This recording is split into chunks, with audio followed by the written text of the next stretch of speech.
Lovely, lovely, lovely. Thursday morning. Good morning, Ghana, Africa, and the rest of the wonderful world. Welcome to the New Day show here on TV3. And as Empress once said, come and see what the Lord does is pleasing unto our eyes, is marvelous in our sight, and it's only God who can do it. But I'm not here alone, you know. It's the whole usual crew. We have a visitor anyway, but it's fine. Bright, Nana. Okay. It's a Thursday morning. We're already on air. I didn't know. I was going through scanning the newspapers to see. I thought you were checking the ECG tariff. No, I have. No, I don't know. But you know how Bright was like, I didn't know when. You know when people like called for an award. Yeah. They're like, I didn't know I was going to win. I know. It comes as a surprise. I didn't expect it. But I mean, he doesn't have to look at the tariffs because he's got the bonus that was, they plan to give. No, I haven't. Not the bonus. What's the name? When they had the to reduction. No, I haven't received any compensation. Yes, so maybe that's why he doesn't really care about. Did you get a compensation, Brian? They've reduced No, I did not. You didn't? I did not. I don't have any receipts to suggest that I was compensated because my receipts, if I buy 50, 100, it's the same thing that I get. So I really don't know. And you haven't bothered to ask. No, but you'll be surprised you go and tell some ECG officer and they'll say, oh, we've done it for everybody. You just seem to be the one left out. So just ask. You never know. ECG is your friend, so you should walk in and AJ, find out. how you doing this morning? I'm good. How are you? I'm fine. I'm looking all dorky and geeky. Like a good boy, but we all know you. We all know who you are. It's just we all know I'm a good boy. All right. But Coco says you can never be a good boy, but I know you try. Wasi is ongoing at this point. You know how it feels when the invigilator comes down by your side, looks at your paper for some time and then says, please read the questions and understand it properly before you answer. Then you start thinking, am I doing the right thing or are they right? Yeah. I think sometimes they do that just to, I'm sure, when they come, let's say they see Bright's paper and then they come to my paper, depending on who they know is better.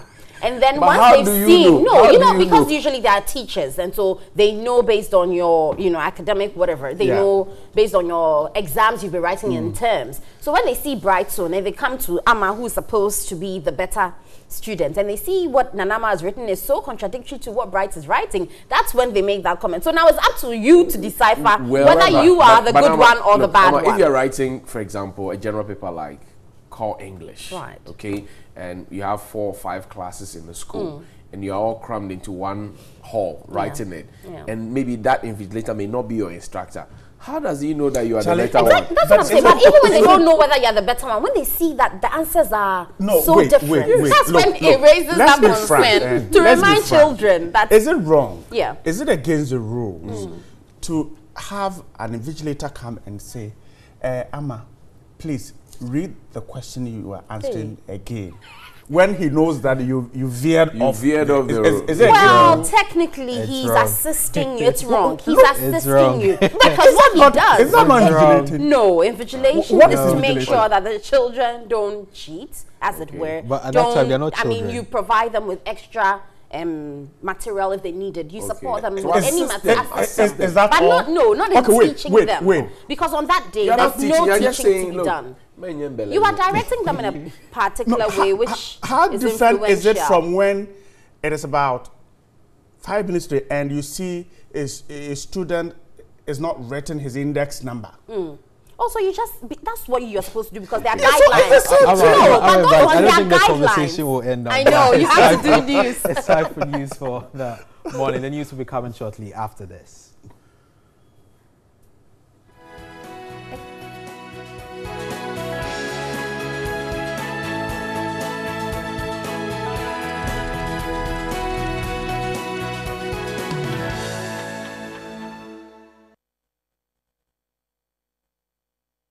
Good morning once again. My name is Anthony Jackson. Time now for the news for the morning. Now, the National Association of Graduate Teachers, NAGRAT, has declared an indefinite strike until government pays arrears owed members. NAGRAT President Eric Agbe-Kabunu says their action is in protest of government's refusal to pay 6 years' salaries in arrears owed its members. NAGRAT President Eric Agbe-Kabunu expressed frustration over what he says is a deliberate action and inaction of government regarding salary arrears owed teachers since 2013 in respect of salary adjustments, upgrading and promotions, as well as outstanding grants. All NAGRAT members at the pre-tertiary level should lay down their tools and abstain from work, and that when the senior high schools reopen on the 16th of April 2018, nobody should expect our members to be present. He advised heads of institutions and departments not to intimidate teachers. We urge all members to be resolute in pursuing what is rightfully ours. We further advise heads of institutions and departments not to yield to any so-called pressure from above, because such actions will be met with full resistance. Eric Angel Kabunu indicated their last formal encounter with government on this issue was in January. The last time we met, they indicated that they were clearing some issues with Comptroller and Accountant General's department and that they were going to pay the money. Unfortunately, the money was not paid. And now 50 workers of the Metro Mass Transit Limited at the headquarters in Accra were on Tuesday sent home for reporting to work late. This was when the board chairman Ahmed Atta paid an unannounced visit to observe work. The corporate communications manager of Metro Mass Transit, George Krobia Asante, supported the action of the board chair. 50 workers, including some management staff of the Metro Mass Transit Limited, were asked to go home on Tuesday, April 4, 2018, by the company's board chair, Ahmed Atta, after he paid an unannounced visit to the company. The move by the board chair, according to the communications manager, is to correct the negative attitudes by some civil servants towards work. Management is, however, yet to determine the fate of the affected staff. They have not been sacked though. They were just asked to go home for coming to work late. Management is yet to meet on the matter and make a decision. At about 9:14 Wednesday morning, when the news team visited the Metro Mass head office, staff present briskly went about their duties. Corporate Communications Manager George Krobia Asante, who justified the board chair's action, described the move as commendable. He indicated the attitude by some staff to work is hampering productivity. Workers come to work late and they also leave office early. So that culture of workers not reporting to duty on time is actually affecting every sector of the economy, not only in Metro Mass. He stressed the need to salvage Metro Mass Transit Limited from possible collapse. Metro Mass is all we have. If Metro Mass should go down today, it is going to affect all of us. And we cannot sit and watch Metro Mass to go down. But actions like this, if not corrected, can cause a lot of havoc for the organization. In January this year, Minister for Railways Development, Joe Gatti, also sent home some 14 civil servants for similar offence. Now, meanwhile, the board chairman of the transport company, Ahmed Atta, says the Metro Mass Transit is struggling to stand on its feet, hence the need to ensure a good working culture. He says the habitual latecomers among the 50 workers who reported late to work on Tuesday will face severe sanctions. The board chair spoke to my colleague Salom Ameya. What is the objective or aim of this action? And if you say they should go home, are they suspended or they've been sacked? Okay. This action is not a planned action. I got there exactly 8 o'clock. I observed that some people were coming in droves. And so I was wondering what they were coming to do around that time of the morning. I watched my time and it was 8 o'clock. I stood there till about 8:10, 8:20, and people were still coming. So I called the security officer to find out who they were. And he alerted me that they are staff of the company. I couldn't believe it. So I called management. We sat and we took a decision immediately. 8:30, the gates should be locked. Whilst the action was going on, some of the staff members were calling their colleagues not to come. And so some did not come to work at all. Others came, they went into the yard adjacent our company and then jumped into the compound, which I find everything wrong with. And for those people, this is a caution to them. They should desist from doing such things. But you still not told us when you say they should go home, are they suspended or sacked? The day they were suspended, and we have called for the attendance records of all the staff members to check and see whether it is the attitude of some of them, to really come late. And for those that have been queried before, definitely action will be taken against them. Those who have not been queried before, if it is found out that they've become, for lack of a better word, notorious for coming late, we'll caution them. Those who abandon work totally, those people will be dealt with. Definitely, we will do it according to law because we have our labor laws. Well, what will you say to those who says that your action or the move is dictatorial? Oh, it is not. Why would someone even say that? Choose to come to work 10:50 and you are told to go home and you say it is dictatorial? It can't be. Is Metro Mass breaking even from its previous poor performance? Let's look at the status of Metro Mass. That is why this action is very, very necessary. When I took office, immediately the first thing we had to do is to speak with the banks that we partner with to give us overdraft facility to pay workers. It is not right. You can't use overdraft to pay workers. You understand? We did that over a period, and then management entered the field and then started working with the various supervisors at the various stations, and then we're able to plug some of the loopholes and started bringing in some more revenue. Okay, thank you very much. I've been speaking with Mr. Ahmed Atta, who happens to be the board chairman of the Metro Mass Transit Limited and also Member of Parliament for Okaikwe South. I am Selom Amenya for TV3. And away from the Labour front, President Akufo-Addo has charged newly promoted court appeal judges to ensure the law deals with every offender, regardless of class or political affiliation. At the swearing-in ceremony at the Jubilee House in Accra, the president said an effective and efficient judiciary promotes good governance. The newly promoted justices include His Lordship Justice Nicholas Abi Agbevo, His Lordship Justice Alex Beche Poku Echampon, His Lordship Justice Anthony Kwejoyeboa, Her Ladyship Mele Efua Wood, and Mrs. Ama Ebuakwa Gezi, a former Solicitor General.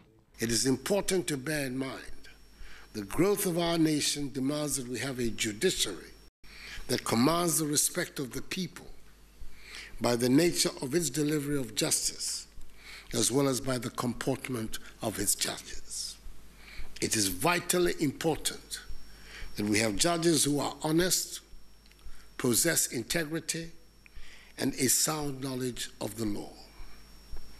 Application of the law of the land must occur, in the words of the judicial oath, without fear or favor, affection or ill will. President Akufo-Addo urged them to serve with integrity to promote good governance. We pledge to work diligently to the best of our abilities. We will endeavor at all times to uphold the high tenets of our office and dispense justice to all persons without fear or favor. Her Ladyship Mele Efua Wood spoke on behalf of her colleague justices. Now, the Vice President, Dr. Mahamudu Bawumia, says government's aggressive domestic revenue mobilization drive forms part of its Ghana Beyond Aid vision. He was addressing delegates of countries which have signed onto the G20 compact with Africa. The three-day conference is to formulate measures and ideas to foster economic growth through tax mobilization strategies. Currently, figures from the Ministry of Finance indicate that only 1.5 million Ghanaians are registered to pay taxes.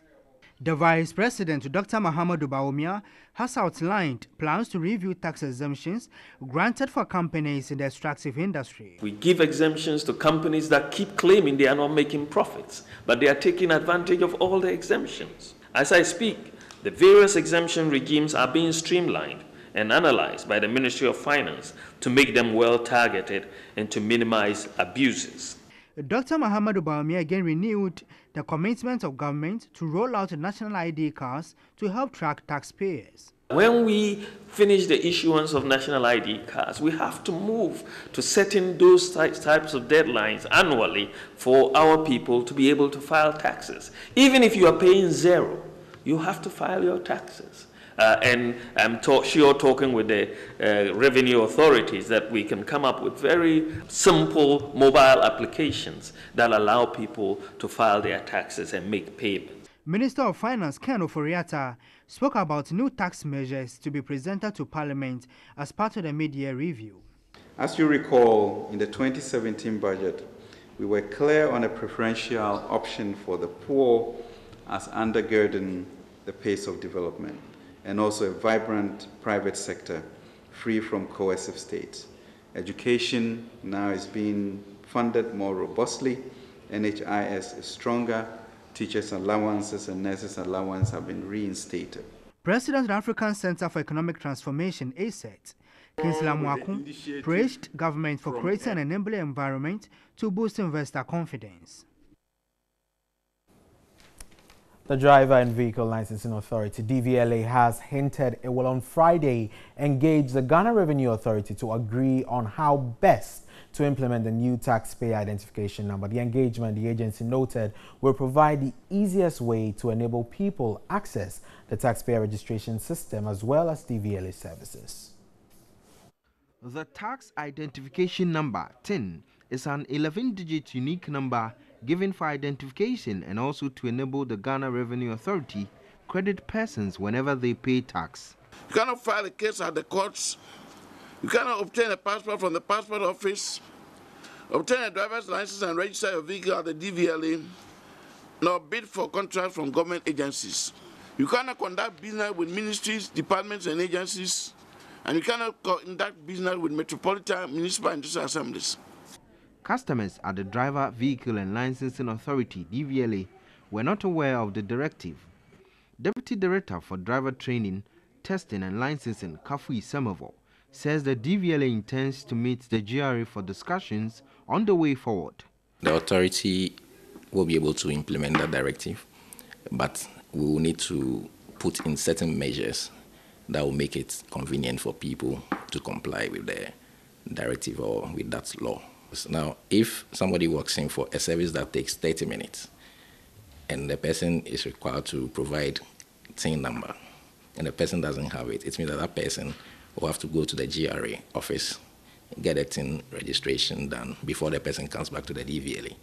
But between the DVLA and the GRA, how do we collaborate to make sure that whilst we get compliance from our customers, the services we provide also are not unduly delayed. But how soon will be the engagement between the two entities? We have actually made a contact with the GRA. We are looking at having a discussion by Friday so that we will agree on the way forward. Then we can communicate to the public what we expect of them to do. At the 37th branch of the DVLA, a lot of customers who spoke off camera said they were not asked to provide a TIN before transacting their business.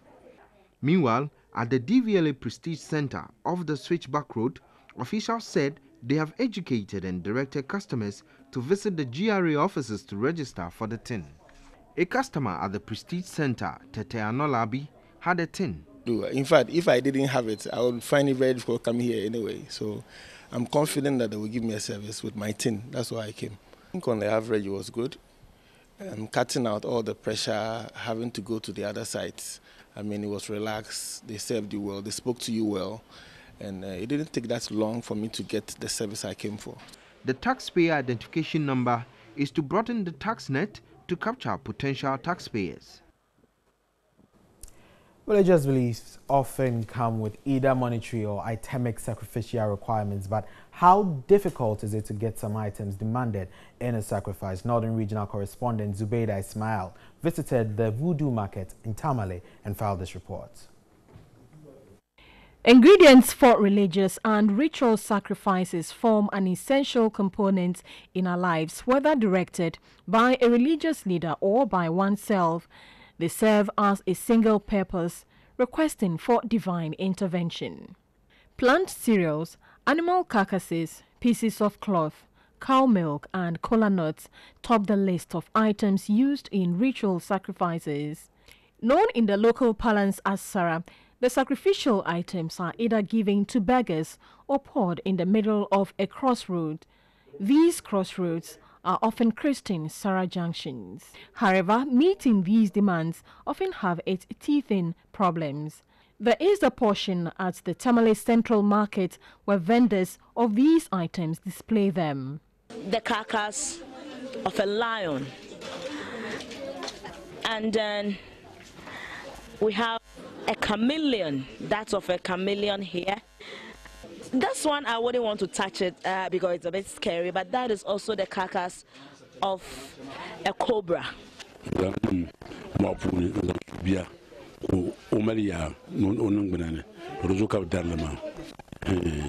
So he tells us that this is the bone of a lion. And then usually parents come here to buy this bone. They soak it in water and then they use the water to bath children. It is believed that if you bath your child with water which has this content in it, that's the bone of a lion in it, the child will be very strong. 40-year-old Laminu Kasim is a third in a generation of voodoo item dealers. He took over the business from his dad, who also inherited it from his dad. For him, this is a family trade. You see that this big man, I used to see he's helping people. Big man as in a malam? As a malam. As a man, he's a big man. So let him go to him and tell him a problem. When you go and tell him your problem, he can tell you, okay, then what you do so that God will help you. You can go to market, you get white cloth, or you get black, or you get yellow cloth. Then you say this and this and this and give it to beggar. For some time, maybe things will change for you. Business is irregular, the traders tell us. The business is going well. How much are you able to sell in a day? Well, madam, you see, these are things. Okay, a day I can get 30 cedis or 20 cedis. At times I won't get. Even with the sales of the eagle? No, at times I won't get. Even we are all here. Nobody will go to Malam every day. We take a break now and we return shortly after it.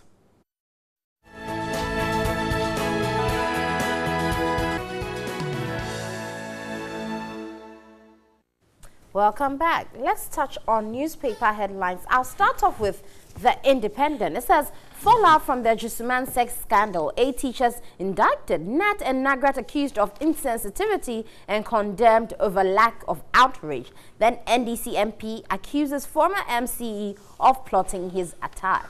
Interesting one there. Because, you know, we've spoken about these sex scandals, particularly in senior high schools, for a long time. And it seems these warnings fall on deaf ears. So again, is it that the punishment, or when it comes to these investigations, whatever results from it is not punitive enough for them to say, well, it's time we sit up, because people are actually looking out for these kind of perpetrators and they won't be allowed to go scot-free? Or it's just that we'll talk about it, everyone makes noise about it, and then it falls on deaf ears? I mean, there's some of the accounts I've heard, you know, in this Jisuman issue, breaks my heart to the very least. And I'm thinking, who is watching? These are teachers who are supposed to be instructing the children, forming and shaping their lives. If you had a daughter, a niece, or a cousin, a sister who went through this, then you would understand what it is. And I thought that after the appeal court judge, told them and warned them that teachers are not supposed to be doing these things, they would stop.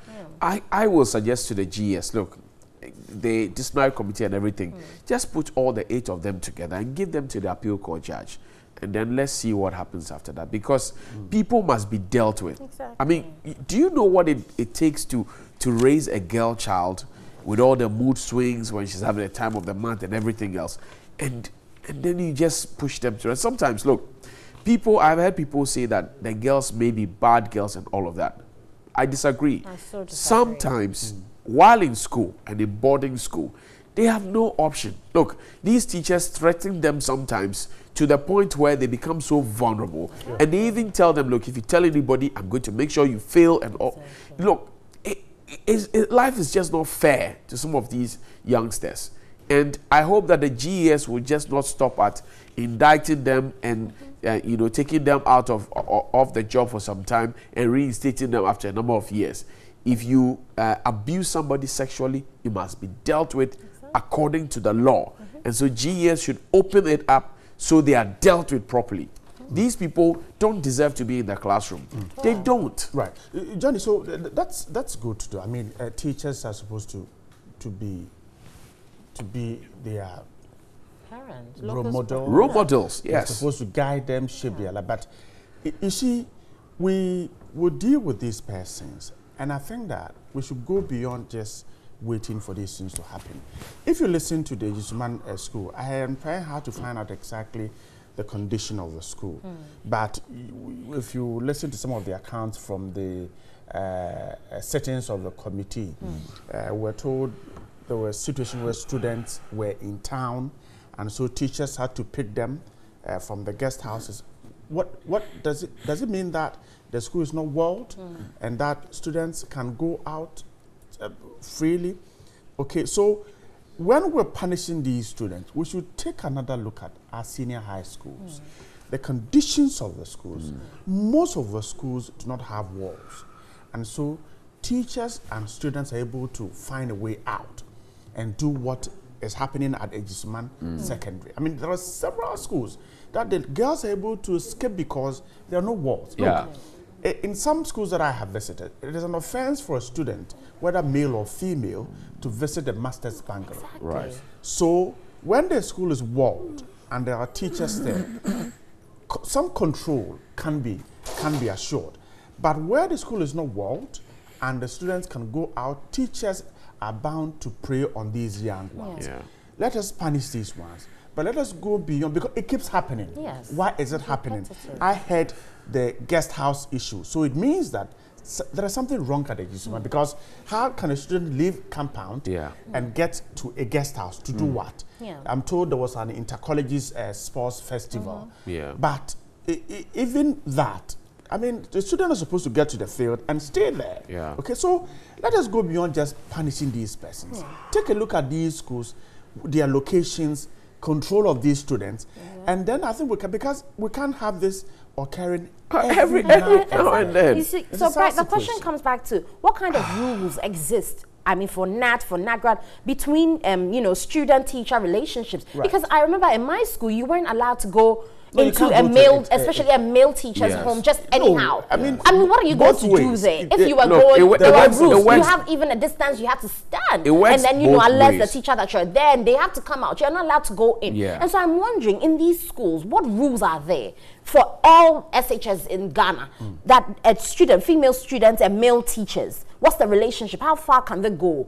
Fine, there may be a good teacher, a male teacher who genuinely just has interest in a female student academically. But when you don't put these stringent measures there, then it may look on the other side as if something is going on. And even for children who become vulnerable, in SHS, you really don't know your footing. It's like you're going into a new ground, you don't know what's going on. When a teacher shows interest, you're just going to succumb because you feel now he's acting as a parent. So when they take advantage of you, it's woefully, I mean, you can't take this. We must also then start talking about how our teachers are trained.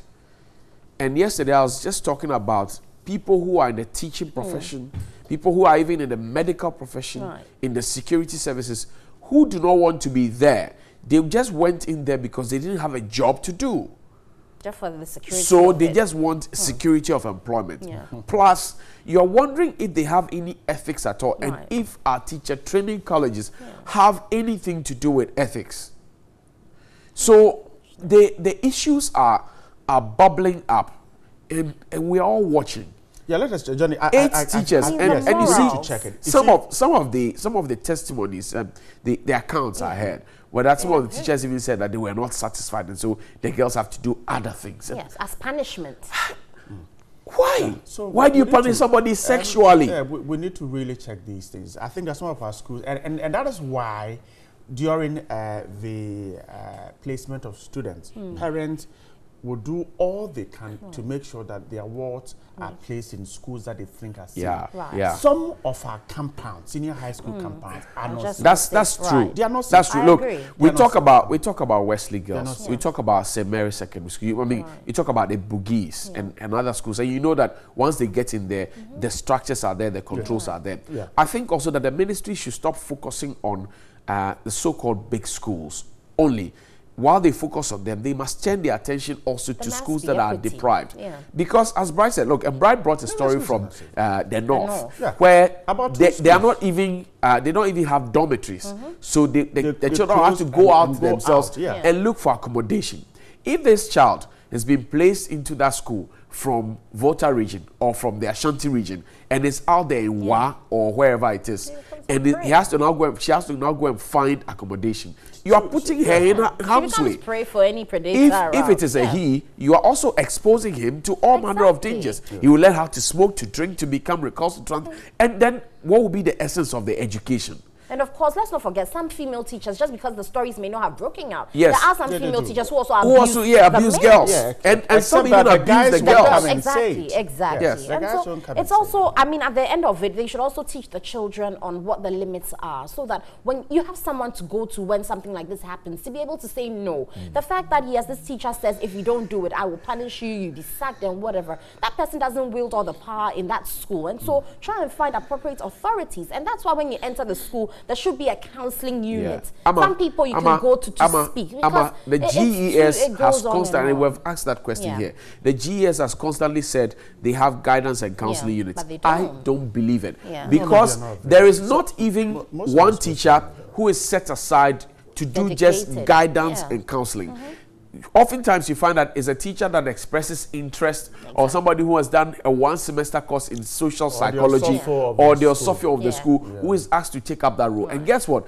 If I am a chemistry teacher and I have 3 classes to teach, assess, instruct, and everything else, why would I add counseling and do it genuinely? In fact, where would I be conducting the counseling session? Will it be in my bungalow or will it be in a classroom? Where would it be?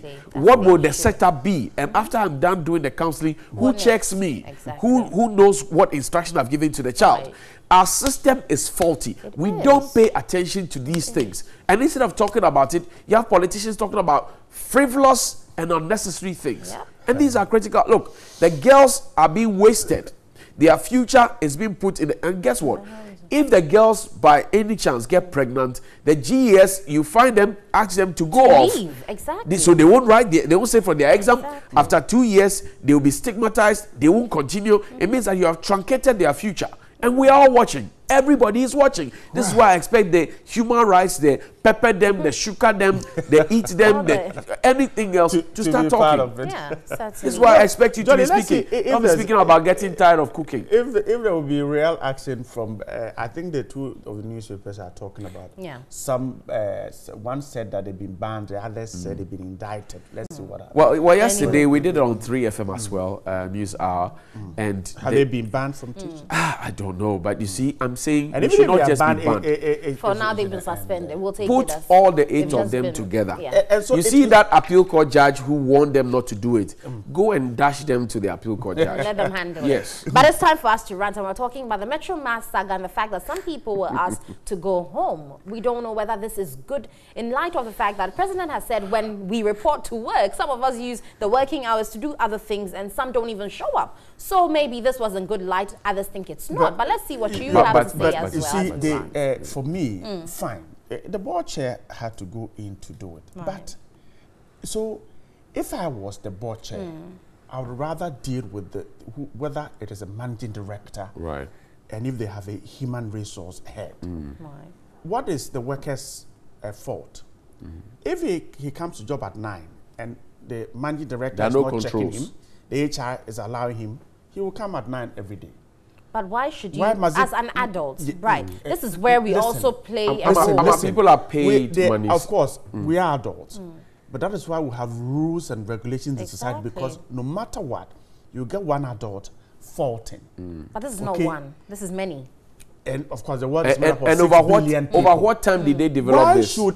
Why should it take a board chair to come and ask workers who are late to go home. Why a board I chair? understand you when you say maybe the board chair should not have been the one to take that final Exactly. decision. But as he punishes them, then he has to punish these HR and these MDs yes, as well. yes, Which is yes. fair. You see, they should not just highlight the workers. It's the same If you say problem that, I agree. with the schools. Let me tell you, the heads of these schools, sometimes, I'm not particularly referring to Ejisuman, the heads of these schools, sometimes they know what is happening. Right. Okay, is the MD saying that he didn't know these workers were reporting to work late? Is there no HR taking down the time workers report to work? If you walk into TV3, you clock in. So HR should know that I walk in at 6, you walk in at 7.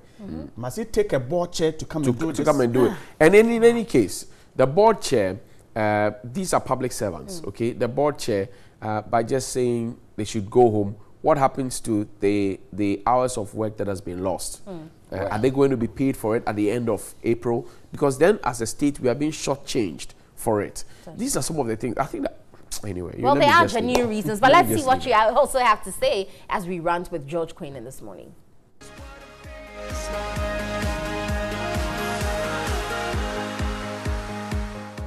Today on Daily Rant, we are talking productivity, and here in Ghana, productivity has always been tagged as on the low. And the Metro Mass Transit asked 50 workers to go home for reporting to work late. And the Minister for Railways Development, Joe Garte, also sacked 14 workers for similar practice. And so, is this the right way to go in changing attitudes of Ghanaians and even increasing productivity? This is Daily Rant. Let's keep talking. It's unfortunate. But promise somebody that you are taking the person to either America or Spain, and then she'll meet you at 6 at the airport. You'll be amazed. By 3:30 or 4:30, the person will be there. You know, I don't like this thing by where people want to agree Ghana time. There is nothing like Ghana time. Only in Ghana would you see... man time, GMT. Yeah, there's nothing like Ghana man time. Only in Ghana would you see someone who is late to work, who stop and WhatsApp his friend. What's up? It's been a long time. Okay, I go come. Meanwhile, you know you are late. It's long overdue. And I believe it's just, right step in the right direction. Yeah, so? Sure. Well, I think they deserve what happened to them. Yeah. Of course, I mean, your attitude toward work will show your loyalty. If you are supposed to report at work by 8, and you are at work 10:50, automatically you are there like 11 o'clock. So you are what, 3 or 4 hours late? So in that 2 hours, do you know the kind of money the company can get? So I mean, I think they deserve it. To me, they should have sacked them because I made them go out.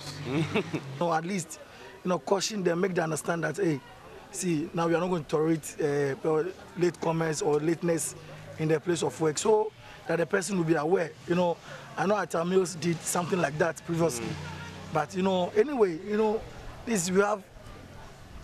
When you tell somebody to come to work 7:30 to 10, yes, maybe Nash. You see, Ghana, we have that problem. You see, give someone expectativity. Okay, come to work. Like what time? You meet me for here. What time? 8:39. I mean, that's not the time. But this one, you are asked to come to report at work by what? 8. That's the time. That's the time given to you. You know, every government work starts at work. 8. That's I'm coming. If you go to the bank, the question that you are talking about, I don't believe this is the first time they are. They have dependents. That's what I'm saying. That at least, caution them. And if it continues, then you can say, okay, I've cautioned you people, but still, it's becoming unbecoming. You understand? Okay. Then, so. But before let me chip in. Well, I heard the news in UK some time ago. A woman was working with a company for, is it 20 years? She was late once and she was sacked. 20 years? If not more. Okay. Okay, the first time. For the first time she was late, she was sacked from work. That's UK for you. Oh, yes. You understand? That's the first time. Not even 2 hours. So it was not even 2 hours. It was a few minutes, but she was sacked from work. Maybe her work or is delicate or something. Of course, the Metro must also is delicate. It has to do with attitude. You can't do this in the private sector. No, you can't. It doesn't happen. But it is a very bad practice. And this is common and normal. Just disguise yourself and walk into any of the government institutions. You'll be amazed. You walk in and they are watching telly, and then you are sharing some reading papers. Meanwhile, people have come for business, and it is very bad. For me, it is the right step in the right direction. Of course, I don't know if I can mention this government situation that when I was doing my project work in school, I've got there were 3 ladies. 2 were on their phone, 1 was on a phone call. So I asked, okay, who should attend to me? They said, go to this one. This one, I went to the other one, go to. Look, I was there for 30 minutes, if not more. The lady was on phone. But that's work call or something. How would you know? I was listening to the conversation. She was speaking in this local dialect. I pretend as if I can't hear anything because I'm an airway. So she saw my name. Okay, she started speaking.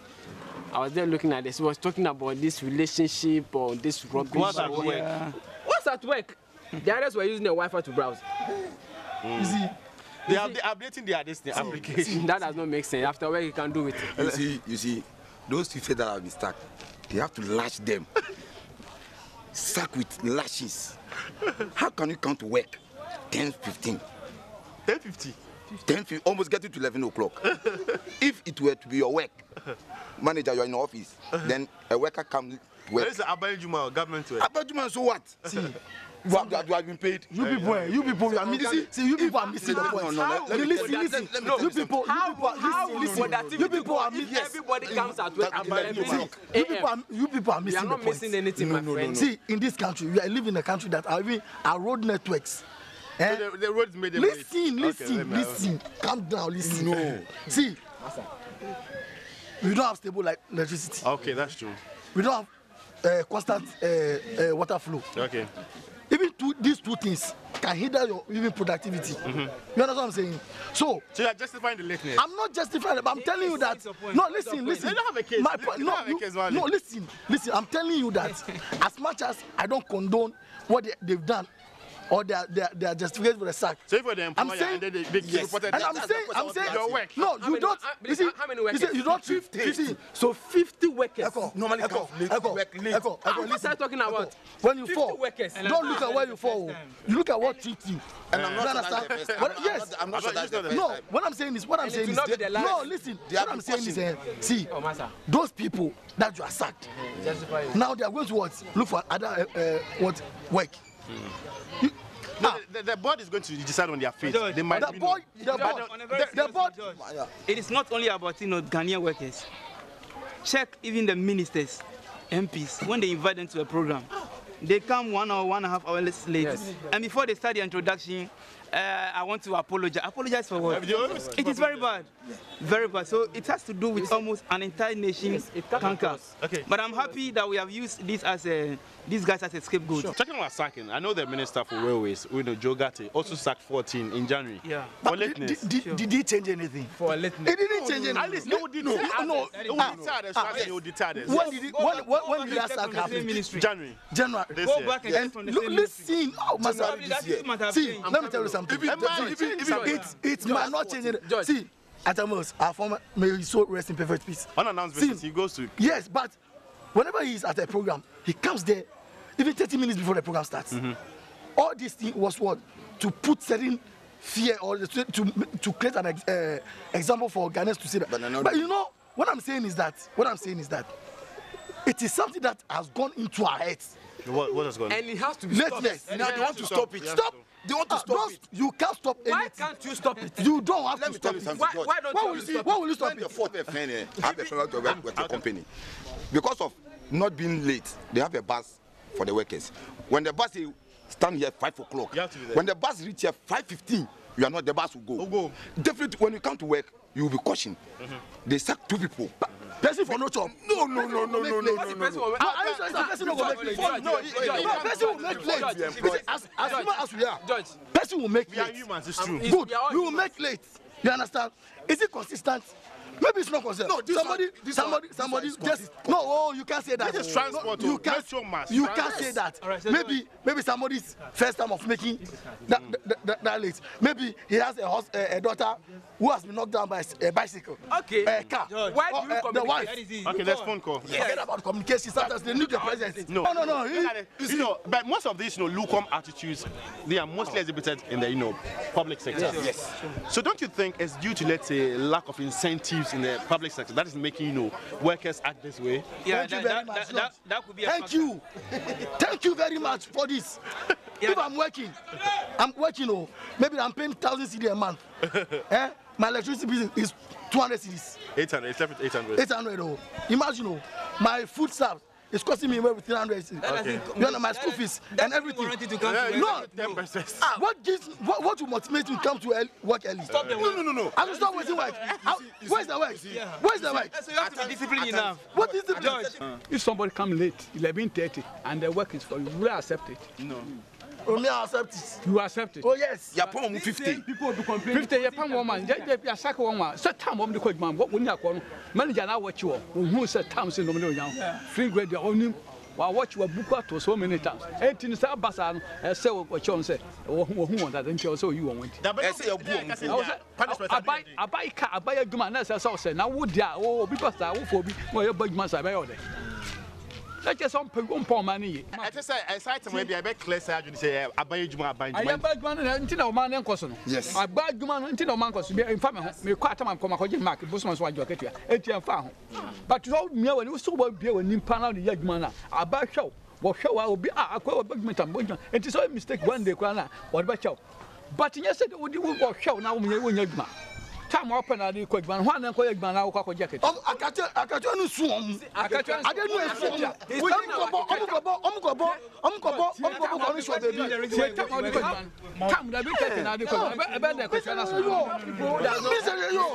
If we talk about corruption, fine, I will agree with you. What Molly is saying, we have people due to their loyalty towards work. Yeah, they can earn more than people who have their even their HND and their degrees. Yeah.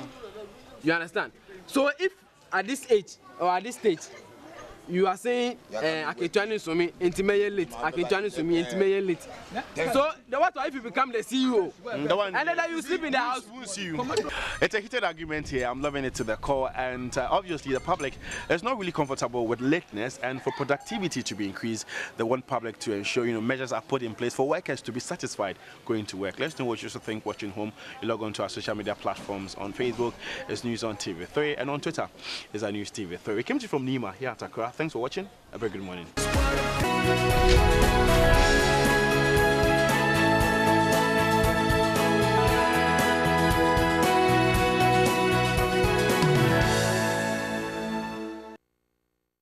Daily Graphic is starting this morning, and it is carrying that story. NAGRAT declares strike, says allowances remain unpaid. Mr. Kabonu's photograph is on the front page of almost all the newspapers carrying that story. And 9,000 community policing assistants deployed countrywide. And DVLA Passport Office yet to implement tax ID. And Daily Guide says, I didn't rig elections. Mahama cries in Sierra Leone. And Nana swears in charges. The NAGRAT story is also captured by the Daily Guide. The Statesman supports special prosecutor. President urges appeal court judges. And Mahama accused of plot to rig elections.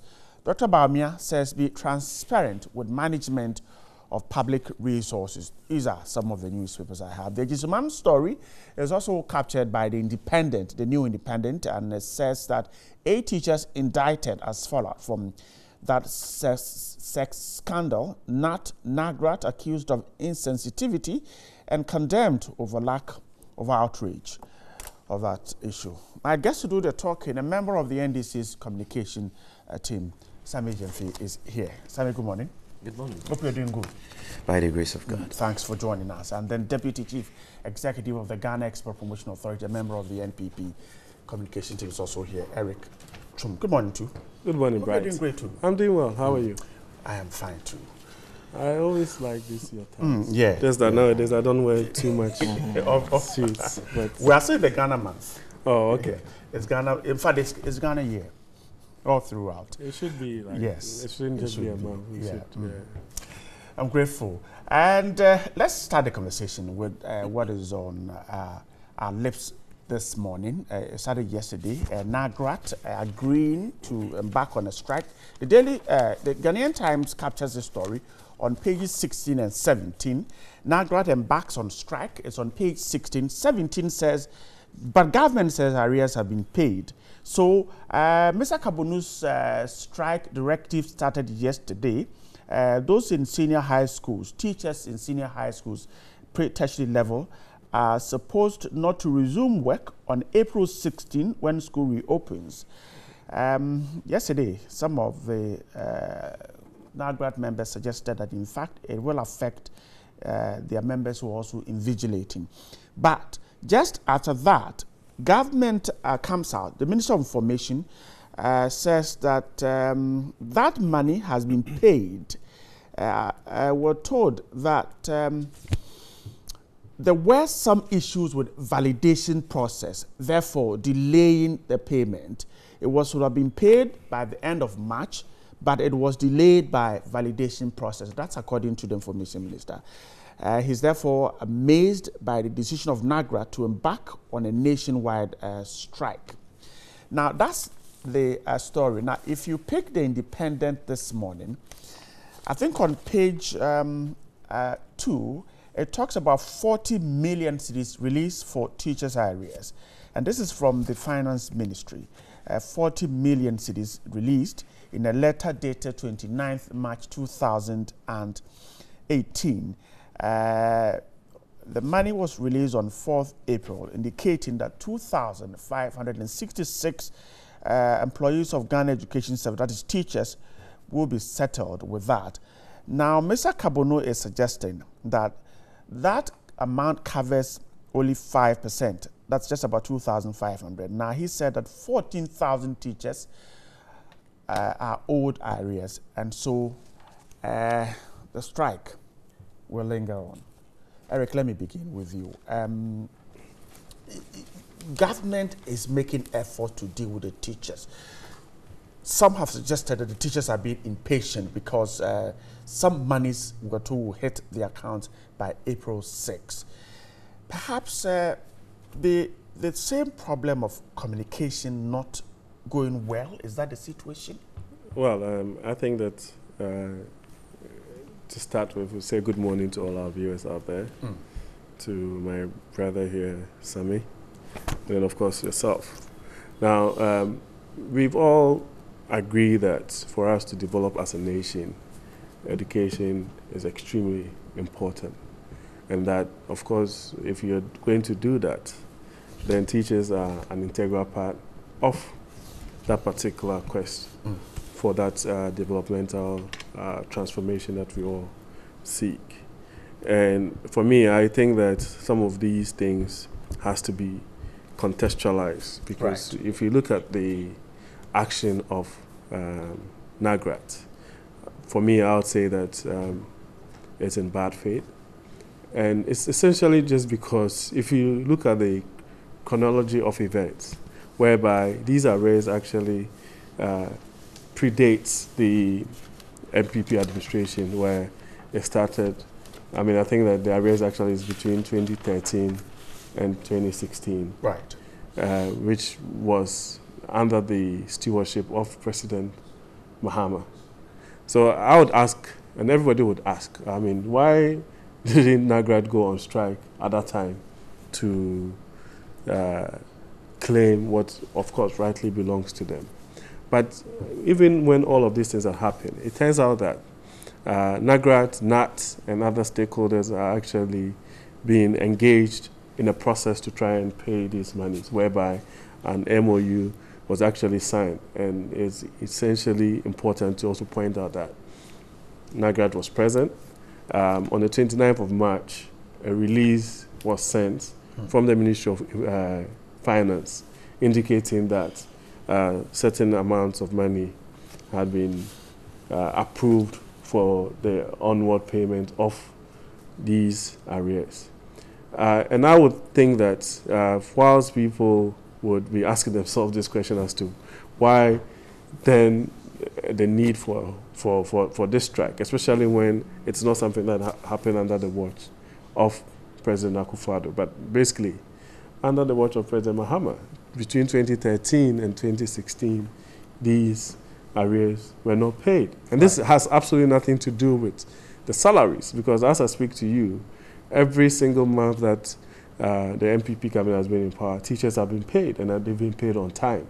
So for me, whilst it's important that they are given what is due, it's also imperative that we situate a conversation where it's meant to be, where, of course, it also come out that there has to be the need to validate, because it predates a certain administration, where you need to be able to ascertain clearly that, these guys are entitled to what they're saying they are being owed, and that goes through a process so that we don't have challenges. So I would expect that NAGRAT, whilst have every right to embark on these actions, would also be, if you like, very considerate in taking some of these actions, because it shows clearly that government has shown commitment to make due its promise to pay. And if you look at the release, and NAGRAT and NAT and all of those other stakeholders were copied in that. And the commitment is that between today and by the 6th of April, which is basically by this weekend, tomorrow next, the monies will hit their accounts. As to if those monies are not in a communication thing, because government had assured NAGRAT that by the end of March, this, like you said, predates this administration, but NAGRAT met this government and it assured NAGRAT that by the end of March, we will fix these areas. Could government have been more proactive? Get to NAGRAT even before March ended, that look, hey, hold on, we'll fix this in the first week of April. You don't think it's a communication problem? But the release, NAGRAT is doing this in bad faith? Right. The release went out there in earnest, basically by the 29th of March. Right. Which is basically the end of March. And I'm saying that you have stated here categorically that there was the need for some kind of validation to make sure. Which is known. Which is known. Right. And that monies will be hitting the accounts of the teachers by the 6th of April. But I'm saying that it will be very unfortunate for NAGRAT to suggest that they were not aware of this process, because along the various stages, was going to delay to April? Yes, no, along the process in terms of the negotiations and the conversation that had gone on, right, an MOU was actually signed, and NAGRAT was present. You understand what I'm saying? And I'm saying that the release that came on the 29th of March also indicated clearly that the money has been released by the Finance Ministry and was on. Basically, the process has started to pay these arrears. But it's also important to also state clearly that these arrears are arrears that started as far back as 2013, that the NDC administration at the time refused to pay under the watch of President Mahama. And it's important to make that point, that 2013, 2014, 2015, 2016, the NDC government refused to pay these arrears. But that is not why they are. Yes, but that is why. This time. Yes, but that is why. Yes, but when a new government comes into place, and there are things like that, you would appreciate the fact that it's important that prudent measures are put in place to make sure that the Ghanaian population does not face any sort of demerits when it comes to payment of these amounts, in terms of making sure that well and truly these people are recruited, they're on the system, they are due these arrears and all these processes have been done by engaging the various stakeholders along the line. So it's important that we have this clear conversation. Teachers do a fantastic job. I think that we sitting here will not be sitting here without teachers. But it's also important that when these things happen, it's devoid of some sort of, if you like, political connotations. You think this is political? No, what I mean is that it's devoid of that, so that the conversation is clear in terms of there was a certain government that superintended over the administration of this country that was meant to have made due its commitment to teachers. That is 2013, 2014, 2015, 2016, and did not. A new government has come into power, and within a year and a couple of months has been able to make that commitment and has released funds to pay these monies. Even and for me, we'll pay just about 2,500. Yeah, but that is, I mean, as I sit here, as claimed by NAGRAT. As I sit here, I don't have the figures in terms of what it is. But as far as I'm concerned, if this process has kick-started, what it means is that we are basically on our way to clear these areas. And it has absolutely nothing to do with salaries of teachers. Even though I believe strongly that they're entitled to it, they're meant to get it, it helps to increase morale and boost the confidence of the teachers and do the good job they're always doing. However, it's also imperative to say that maybe this particular strike action was a bit too harsh because government has shown commitment, and that I have given you a plethora of events leading up to the release of the funds. I'm grateful. Eric, Sami, is NAGRAT doing this in bad faith? The fact that government says we have kick-started the processes, and so NAGRAT should have waited? Not at all, Bright. But first of all, a very good morning to our cherished viewers. And to answer your question, even before I proceed to deal with this issue, I think that the only body which has exhibited bad faith in this whole NAGRAT teachers brouhaha is the government of the Republic of Ghana, and not the ordinary teacher. The government that refused to pay them for 4 years. Did you show bad faith?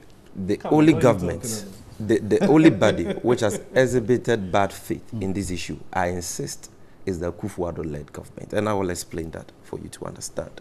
You see, when I heard of this news yesterday, I was deeply worried and disturbed. And I was worried because we all know that education is fundamental to the development of any country, or every country, you understand. And the motivation of teachers is an integral part of that process.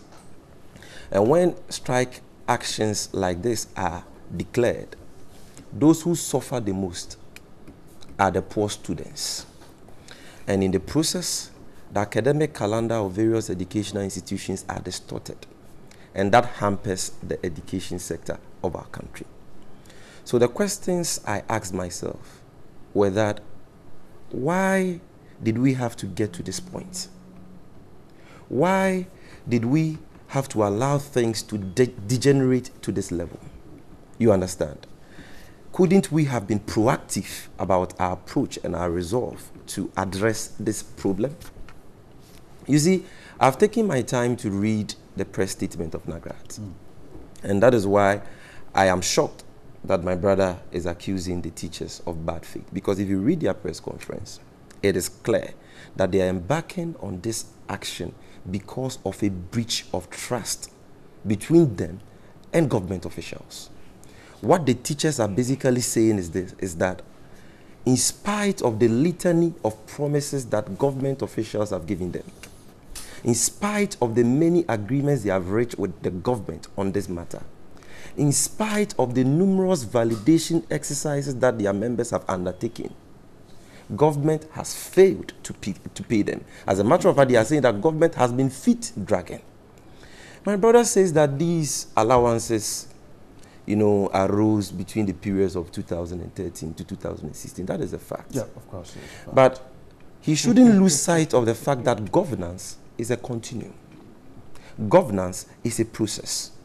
When you assume the realms of power, you take over both the assets and liabilities of the country. When we assumed office in 2008, the former president and the former regime had announced the implementation of one of the most fundamental, salary adjustments in the history of Ghana, which is a single spine salary structure. You remember? And the serious, effects, how it increased our wage bill and how it became burdensome for government to cope with. We didn't say that because we were not the ones who introduced that. We were not going to pay. We paid. The teachers went on strike during our tenure. Our brothers in the MPP didn't tell us that, because you came to inherit the single spine salary structure, we're not going to blame you or criticize you for the strikes. You understand? So when you are talking about the liabilities you took over from us, including some of these areas, it is also important for you to give a balanced picture and talk about the assets you also inherited from the XY regime. Assets like the gas infrastructure project, which cost us a whooping $850 million US, the biggest investment ever in our oil and gas sector. You are benefiting from that today. The harbors we built, the schools we built, the hospitals we built. You are enjoying from that. The investments we made in the 10 Jinyame Sankofa fields, which is giving you a lot of revenue today. Revenue that you can use to pay these teachers. You should thank us for that as well. So it is important for them to be balanced and to be fair to the facts. Now, you see, my brother, clearly, like I told you, this is a problem of breach of trust. And we always tell our brothers in the MPP that you can lie your way to power, but you cannot govern with lies. The responsibility of governance is a different ball game. Governance is not math, right? You understand? So if government had approached these discussions with a certain sense of sincerity, if government had been forthright with these teachers, I'm not sure that these teachers would have come out. Why? These teachers have, in the past, called off these strike actions on a number of occasions because they say that, oh, we are negotiating with government, we believe that this matter will be addressed, and so we are no longer embarking on strike actions. Why are they saying that? Why are they embarking on the strike action now? Because they are saying that they are tired. The talk is becoming too much. The promises are becoming too much. And yet you are not keeping to your word. But if they, right, even before you come in. The process has started. The process to pay them has started. Wouldn't the process has not started. That is a lie. That is a lie because I have listened to Mr. Kabunu speak. As a matter of fact, if you listen to the Deputy Minister of Finance and you listen to what the Minister of Information is saying, there is a disconnect. The Minister of Information is saying that it's been paid. Right. They've been paid. The Deputy Minister of Finance is saying that the money has been released to the Controller and Accountant General's Department. And so they are in the process, so they've not been paid. You understand? And this explanation, this firefighting approach, this knee-jerk reaction is only coming in after the strike action was declared by NAGRAT yesterday. You get me? Now you see, we were in this country prior to the 2016 elections. When our brothers in the MPP, including my brother sitting here, promised the teachers of this country that they were going to be an integral part, they were going to be at the center of the educational policies of the Akufo-Addo-led government. They were promised that their arrears would be paid. When they were promising them that they were going to pay their arrears, they knew that those arrears had arose under the XY regime. That is why they were arrears at the time. Yet they promised them that they were going to pay. Dr. Bawumia told the teachers and the people of Ghana that the money was in Ghana and that they were not being paid because the XY John Dramani Mahama regime was a lazy government which didn't care about them. And that when they come to power, they will find the money and pay them. Now today you are in power. The teachers are asking you to do the very thing you promised them that you were going to do. And you are telling them that it was the former government which left it. So why did they have to vote for a change in the first place?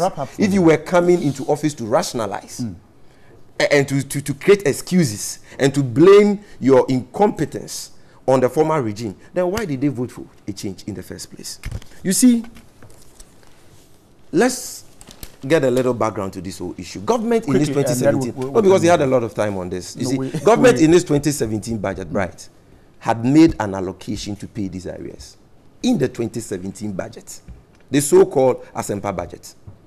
Why is it that the teachers are saying that even though you made allocations in the 2017 budget to pay us, to date you have not released a peswa to us? You have not released an ounce of money to us to pay to clear these areas. That for me is problematic. You see, the political honeymoon season for this government is over. And this government must wake up and step up to its responsibilities to the people of Ghana. The promises are becoming too many, for which reason the president has now earned the nickname King Promise. You promise and yet you fail to deliver. That is the problem we are confronted with now. And so for me, I think that we would all want to appeal to NAGRAT to go back to the negotiation table, because this action is going to have dire consequences for students, for the academic calendar of schools, and for the education sector as a whole. Let us see whether the 40 million Ghana cedis government has indicated has been released will actually get to these teachers. But like you pointed out, that is still inadequate, because the number of teachers who are affected by this issue go beyond the 566 number that the Ministry of Information and the Finance Ministry are talking about. I'm told that they are around 14,000. You understand? So this is just a fraction of the bigger problem. And you see, in concluding, this problem we are having is symptomatic of a bigger problem. It is symptomatic of the financial cul-de-sac we find ourselves in as a country. Because you see, it is not only the government is broke. Like the CEO of Dallas Finance and Lease Company said, over the weekend that this country is broke. You see, just last week I was reading in the news that workers at the University of Ghana for the entirety of this year, from January till now, have not been paid because government has failed to release their subventions to them. Government is not paying contractors. And you see, do you know what amazes me in all this? This government has gotten a lot of money. Look at the increase in revenue at the post. A year and a half? Yes. A year and a half? We, when we were leaving power in 2016, had about $160 million from our oil and gas proceeds. In 2017 alone, they had more than double of that figure. They had 362 million Ghana cedis from oil. Not by anything they've done, but as a result of the new fields we have discovered and the increase in the crude oil price, per barrel at the on the international market and so on. Yet, we can't see what they are doing with these monies. You are not building schools. You are not building roads. You are not building hospitals. You are not paying contractors. You are not paying workers. Common 5 million arrears to you can't pay. And you are creating 50 million. You are creating excuses for yourself that somebody left it and all that. Why? Governance is a continuum. Sammy, I'm grateful. So let us, they should approach the issue head on, sit down with the teachers, try to build back the trust they've lost. And let us all appeal to our teachers to go back to the negotiation table, go back to the classrooms, and avert some of the negative effects that the strike can have. The decision NAGRAT. You want to get? Yes. Okay. You see, Please go ahead. I mean, our friends at the NDC, if you like, have lost all the integrity that they have, if they did have any to start with. And I'm actually quite surprised that he mentioned motivation of teachers. Motivation of teachers is paramount, it's key, and he stated that categorically. But the point is that, and that is what he has to answer. The question is, why did it take you 4 years for these arrears to be actually mounting up to the point where you got into this stage? So whilst he was having this, and he considered why they were voted out. Oh yeah, so they were incompetent. There was crass governance and mismanagement of the economy and all of those things, and that is the reason why today he can sit here and pontificate. But again, they make these political conversations and debates even extremely boring, right? Because sometimes it's devoid of that sincerity and that intellectual discourse that is required. We have had challenges as a country, that is fine. However, if you look at all the problems that we are facing as a country, and it's predicated by the sort of governance that we inherited from the NDC. Now, why didn't the NDC government pay the teachers? Now, that is the question that I'm asking. And again, his conversation about, listen, he paid everybody. He was talking about single spine. He was talking about single spine. And I laughed. You see, they have forgotten. They have forgotten. They have forgotten the fact that they have forgotten the fact that the oil that he's talking about was discovered in commercial quantities under the watch of President Kufuor, and the President Kufuor administration did not have the opportunity to even enjoy $1 or 1 cent of the oil in commercial quantities, right? And per that logic and per that argument, right, they should have done fundamentally well in terms of all the various indices that they bequeathed us with. But again, that is fine. Now, this obsession, that was all the way from opposition till now, where this obsession with Vice President Baumia should stop. It's not going to lead you anywhere. The point is very simple. Everything that the Vice President said at the time, and when he was running mate at the time, in terms of how you were managing the economy, has come back. And it's reared its ugly head. It's there. It's obvious for everybody to see. Now, sitting here. No, but the point is that a commitment has been made. Monies have been released. They are being paid. By the 6th of April, the monies will hit their accounts. And that is diametrically opposite of a government that refused to pay them for 4 months. NAGRAT says what will hit the account is only 5%. The issue about if it's adequate or inadequate, like I said to you, I do not have the full facts in terms of the number of people. Right, can I come in? But the point is very simple, right?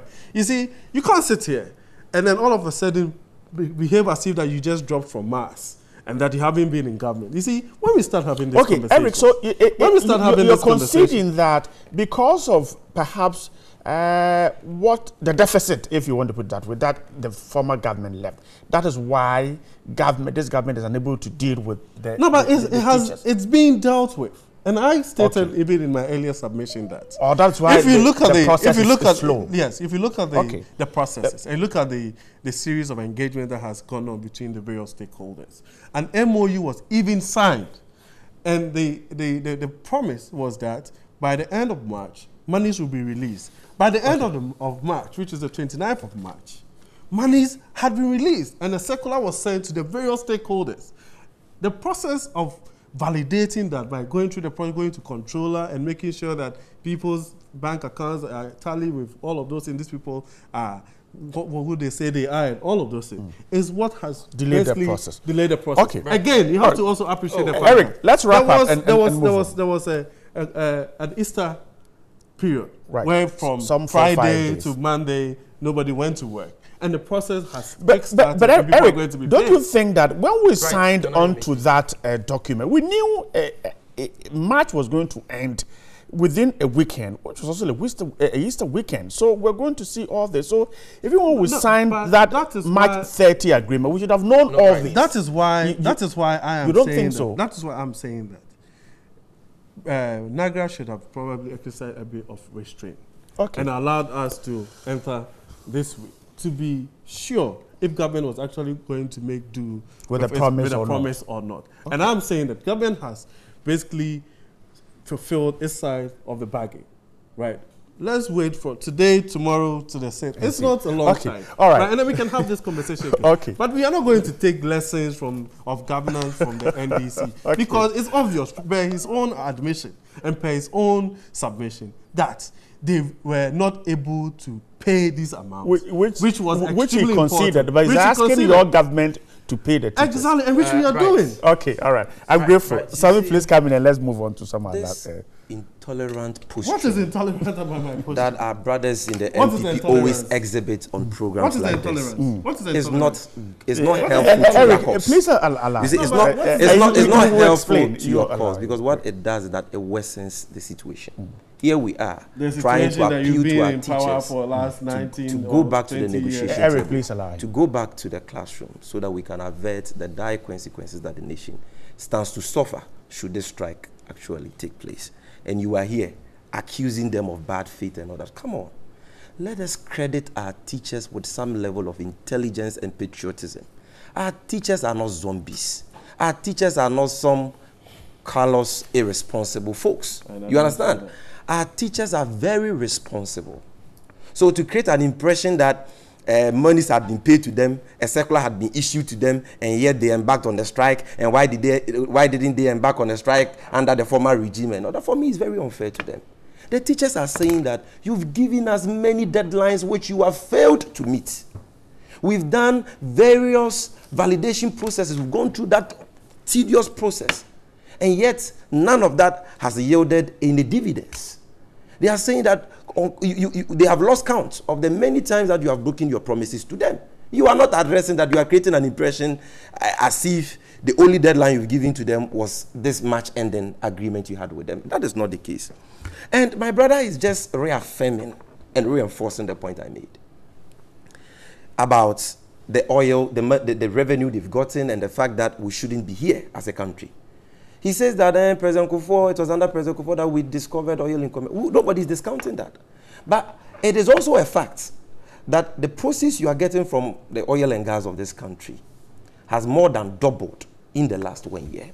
And so you are more capable to keep up to these responsibilities, to meet these, if you like, liabilities on the part of government than we were in 2016. And I have also told you that there is no government which has ever come into this country which never inherited debts. When we came into 2008 and we were complaining about too much debts, President Kufuor, the then opposition leader, told us to fix the economy. You remember? Now, why are you complaining? Were you voted into power to come and talk and complain? That is not it.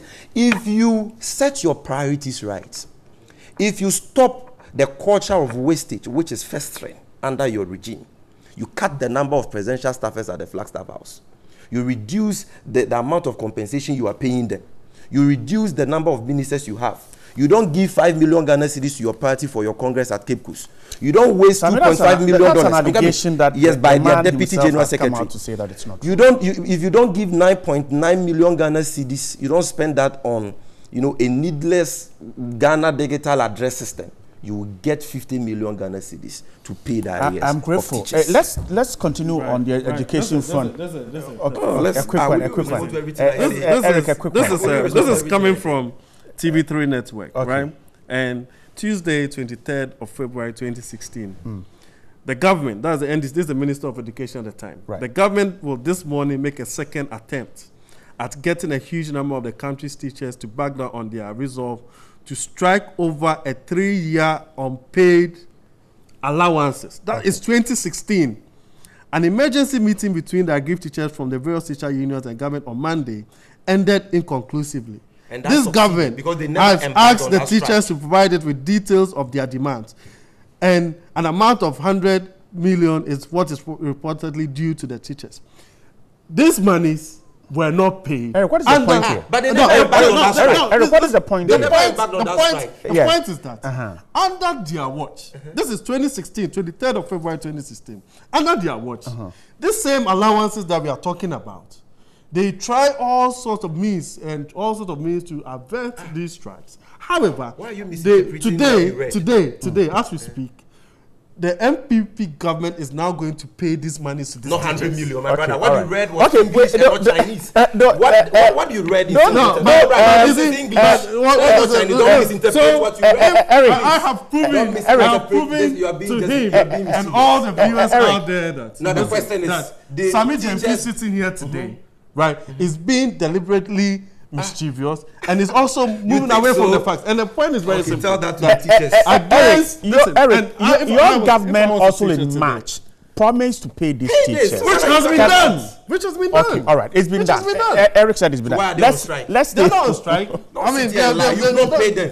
The monies will hit their account. All right, gentlemen, let's move on. Right. We are informing our listeners. Yes. They claim that they are in the process of paying them. And the teachers are saying they don't believe that NAGRAT is on strike. So if Eric said they've been paid, that's okay. But NAGRAT is on strike. Now, let's stay on education because a fallout from the Ejisuman sex scandal, we were told that a special investigative committee that was instituted by the GS in the Ashanti region has indicted 8 teachers of the school. This follows sexual misconduct. Now, we're told that at least 2 of the students are known to have left the school to continue their education elsewhere to avoid being victimized. Now, in view of their immense assistance to the committee that led to the indictment of the 8 teachers of the school, the report also indicated that all 8 teachers mentioned in the scandal have been interdicted by the GS. Yes, that's the story. Now, the other side of the story is that the National Youth Authority is not too happy about it. It has attacked 2 teacher associations, NAGRAT and NAT, for kind of closing their eye to what is going on there, and rather holding a press conference on Wednesday morning to signal an indefinite strike over the delay in the payment of 50 million citizen salary arrears. The Youth Authority says this is not good. NAGRAT should rather have been talking about the Ejisuman scandal. Sami, let me start this conversation with you. Teachers and female students and the condition of schools, and we find these issues of teacher-female students relationship recurring. How do we deal with it? I think that this issue is very annoying and disturbing, if I can be blunt. And like many Ghanaians, I am totally appalled and disgusted at the conduct of some of our teachers. I would want to commend the Ghana Education Service for investigating this matter and getting to the bottom of it. At least now we know teachers who have perpetrated these heinous crimes against our children. It is very sad for such a thing to be happening in our schools, because you see, our children spend more time in school with their teachers nowadays than they even spend with their parents. And so we have entrusted teachers with the responsibility not only to teach and train these students academically, but also to guide them, to protect them, to mentor them, and to direct them. So it is sad when students and pupils become victims to unscrupulous teachers like this. For me, the matter is a straightforward issue. The teachers must be treated, the teachers concerned must be treated as criminals, and they must be made to face the full rigors of the law so that it can serve as a deterrent to others. I know that this is just a small part of this problem, and that the Josuman Secondary School may not be the only secondary school going through this problem. So the Ghana Education Service must use this issue as a test case and must go beyond the confines of the Josuman Senior High School. I know that they have an inspectorate and a supervisory division. Yeah. These are some of the things that they must be doing. They need to have interactions with the students. They need to work with journalists, do undercover operations, undercover investigations, and to ensure that some of these sad happenings in our schools are unearthed and dealt with head on. So for me, it is sad. The teachers involved must be sanctioned to serve as a deterrent to others. And we must not stop here, but we must take inspection and supervision of our schools, the engagements we have with pupils and students to ascertain the challenges they are going through. We must take that process very seriously, because the psychological makeup of the child is very important to the whole educational, process. I'm grateful. Eric, your comments on this, GES on top of issues? Well, I think that I would agree with my brother for once. On the issue of this particular, it's quite disheartening as a parent of girl children, where you would find them in a situation where they go to a school and then they are subjected to these sorts of abuse. I also am of the view that the vast majority of our teachers are people, men and women of integrity, and that whilst it's important that the bad nuts are found and flushed out, it's also imperative that we put some measures in place to make sure that the victims are, one, cancelled, and then there's also an opportunity for them to be able to immediately these things happen, find platforms or channels to be able to make sure that these issues are addressed. What tends to happen is that the very teachers that are meant to deal with this are also probably going to be in a position where they will try to protect their peers. And so I think that this should be a wake-up call in terms of our social protection agencies, to be able to find ways of finding either phone numbers or something that readily, anonymously, the students can report some of these acts, so that it is not left to the very same teachers who are meant to be regulating their peers. Right. I would also want to even delve into a more social welfare paradigm, or even a culture that we don't have in this country, and it's not just about teachers. I think that even parents and guardians and all of those things have, over a period, I don't know if it's a cultural thing or by inclination, it can sound a bit controversial, where sometimes we've even used religion as a basis for abuse. And I mean, sometimes it's important that in this day and age we find systems and institutions to be able to deal with that. You can be driving around Accra today, and during school hours, you find parents begging with their children, or guardians, or you don't even know, you find a minor out there actually helping an adult to beg, or they're using them. I mean, I cringe, because there has to be some kind of system, a safety net.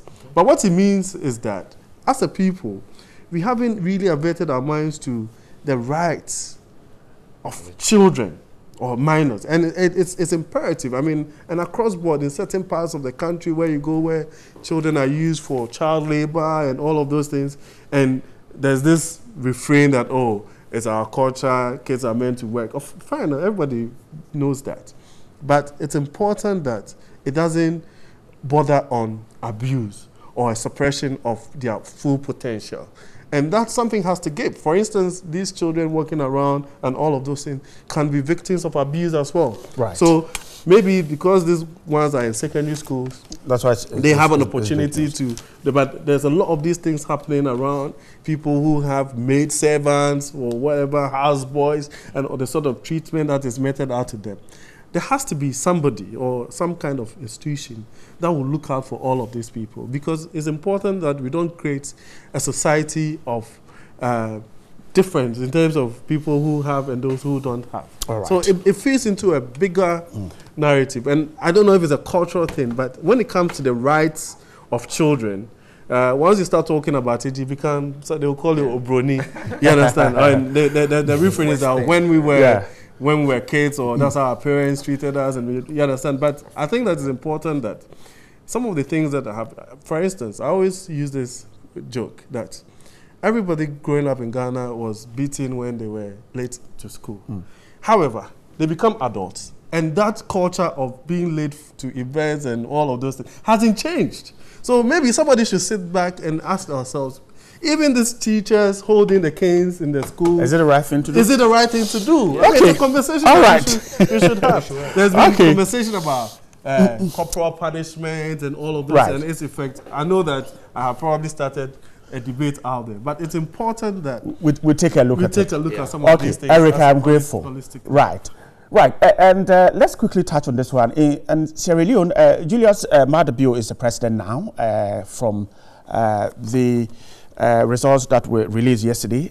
Daily Guide is reporting, however, that former President John Mahama appears to have angered a section of the electorate, particularly the ruling APC supporters, over a wild allegation that he interfered in the election which ended last weekend. They are accusing him of helping to rig the election in favor of the opposition SLPP.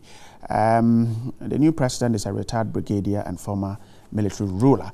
Now, some newspapers aligned to the ruling All People's Congress have not been charitable to the ex-president, as they are accusing him of scheming to get the opposition candidate to be elected over the ruling party's candidate, Dr. Samura Kamara. Now, it's out now. The opposition has won the elections. But what does it mean? Sami, let me start this conversation with you. The former president reacted yesterday, attempting to explain why he had to leave the country, and not because of the alleged rigging. Does it affect his image on the international scene with these allegations? Oh, not at all, not at all. You see, I have followed with utter dismay events in Sierra Leone relative to the electoral process which is ongoing in the country. I have also had the opportunity to listen to the Deputy Minister of Information of the ruling APC government, and I see the ferocious allegations which he has made against not just John Dramani Mahama, who was the head of the Commonwealth Observer Mission, but the EU Observer Mission, the ECOWAS Observer Mission, journalists, civil society groups, and all the stakeholders who are involved in that electoral process. I think that is very unfortunate that something like this will be happening in a beautiful country like Sierra Leone, you see. The allegations which have been made are totally baseless and unfounded. Not a scintilla of evidence has been adduced to buttress the allegations which have been made against these highly respected, international election observers who are in the country to help their electoral process and to ensure that they have a free and fair election. So it is very unfair to the people against whom these allegations have been made, because those who have made these allegations have fallen short of coming up with evidence to buttress these claims. Again, it is also important. They have intercepted a mail from the EU observer team detailing some kind of support. It is with ex-President Mahama that the allegations have been. So they are accusing the EU as well. They are accusing Commonwealth. They are accusing ECOWAS. They are accusing journalists. They are accusing everyone. And I've not seen the mail they are talking about. You see, it is important for us to underscore the point that observers do not play any significant or active role in an electoral process of a country. They are observers sent to those countries to observe the electoral process and to ensure that elections are being conducted in accordance with law. At the end of the process, they make their reports. The observers don't vote. The observers don't count the ballots. The observers don't engage in the collation and the tallying of results. So how can observers rig an election? You understand? Talking about former President John Dramani Mahama, this is a man who contested an election as a sitting president in his own country, and even before the returning officer and the Electoral Commission of this country declared the official results for the 2016 election, this man came out, conceded defeat, spoke to his members to accept defeat. Now, why would this man go to a foreign land and seek to rig an election in a foreign land? How is that going to benefit him? If in his own country he didn't make any effort as a certain president to abuse his incumbency and to rig an election. So the allegations which have been made are totally baseless. And now we know that the allegations are not just against John Dramani Mahama. The allegations are against all the international, observers who went to the place. And for me, it is just sour grapes on the part of the ruling government. They should accept defeat and protect, the democracy of Sierra Leone. As for our brothers in the MPP who are trying to clutch onto this matter and to feast on it, I mean, they should focus on important matters. Because you see, clearly, yes. Because the majority in Parliament yesterday were all over the media, Honorable Anodompre, calling for a probe into this matter.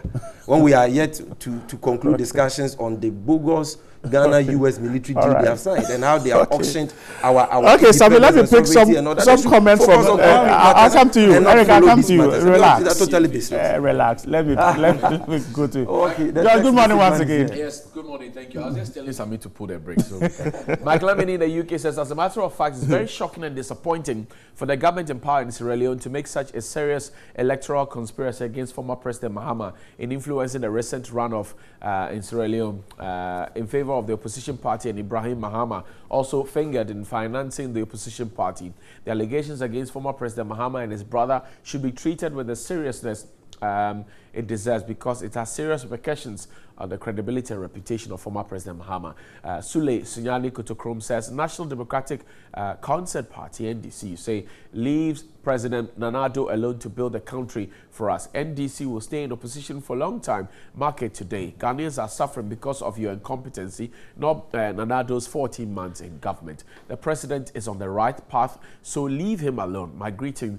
Okay, thank you very much. We'll do the dedications later. Good morning, Bright. Please remind the MPP man that it was because of this reason that some of us actually voted aggressively against the previous government. You promised us and we believed in you. We have done our part by voting for you. So do your part by paying the arrears. Ayuba from Wenchi. I'm sure he's a teacher. Good morning, TV3. Congratulations to NAGRAT for going on strike. They're really acting as a real labor union who is always there for its members and fighting for a good cause. Its members, unlike Nurses Association that never fights for anything good for its members, but for uniform and belt. Really? Honorable Samson Kwachi Bosomchi Akwadameko says, I think this should be a wake-up call. The teachers need to be sacked. Such an uncultured act. This incident as a Jisuman SHS is disheartening. How can a teacher abuse his own students sexually? Is this part of the morals taught in schools? Oh my goodness.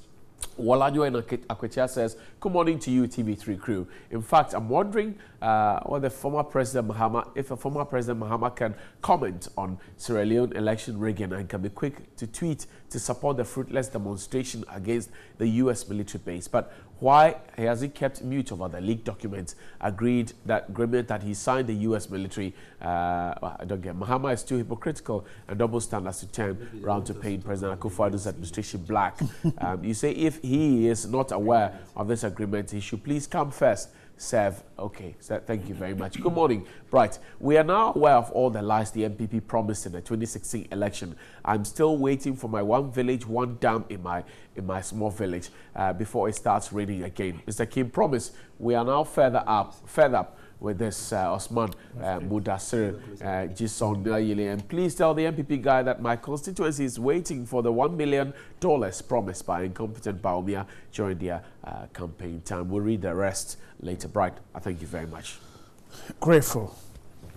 Eric, come in and we'll wrap up the conversation. I think that the issue of Sierra Leone, I think that democracy has taken its root in Africa, and you would necessarily congratulate the Sierra Leone people for going through this election. Sierra Leone has had a very troubled past, and it's imperative that we give them all the support that is required.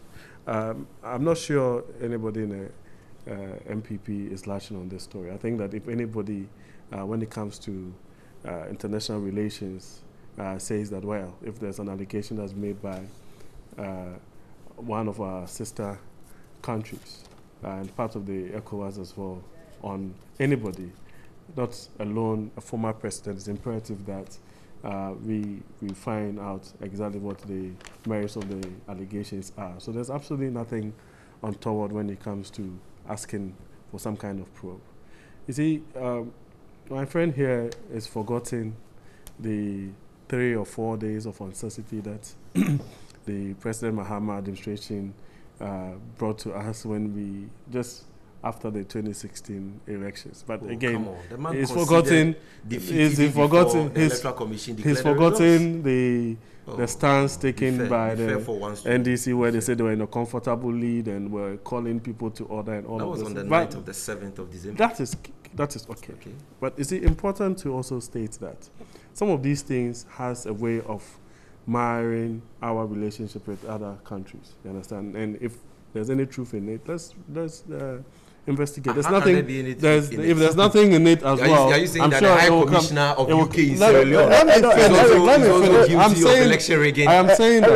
saying that Ghana. Let's call a spade a spade. Stop dancing around the issue. Ghana as a country is not an island, right? We have just because they've lost the election. A relationship with our sister countries, and I'm saying that if any allegation is made, even if it's an ordinary citizen, it has to be.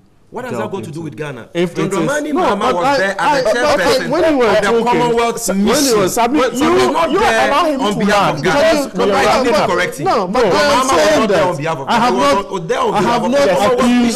not accused. So if for anything at all, it is the Commonwealth which must investigate the matter. Indulging in any acts of. Are you down with the US Ghana? No, I haven't. We are not down. What I'm saying is that. What I'm saying is that to just sit here and at will just even debunk the idea, right?